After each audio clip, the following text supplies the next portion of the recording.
मित्रांनो, 11 ऑगस्ट 2025 रोजी राजस्थानमधील झुंझुनू येथे झालेल्या कार्यक्रमात 35 लाख शेतकऱ्यांच्या खात्यामध्ये 3900 कोटी रुपये जमा केल्याची घोषणा भारताचे कृषी मंत्री शिवराज सिंह चौहान यांनी केलेली आहे.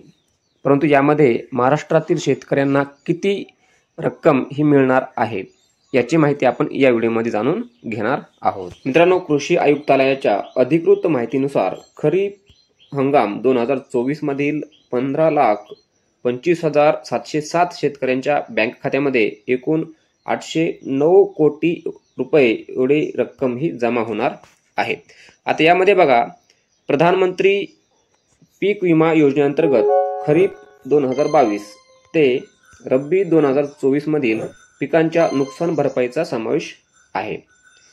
खरीप हंगाम 2024 मधील स्थानिक नैसर्गिक आपत्तीमुळे 254 कोटी 98 लाख, हंगामातील प्रतिकूल परिस्थितीमुळे 5 कोटी 2 लाख, काढणी पश्चात नुकसान भरपाई 526 कोटी 79 लाख आणि पीक कापणी प्रयोगावर आधारित 22 कोटी 39 लाख असे मिळून एकूण 809 कोटी 18 लाख रुपये एवढी रक्कम या ठिकाणी शेतकऱ्यांच्या खात्यामध्ये जमा होणार आहे.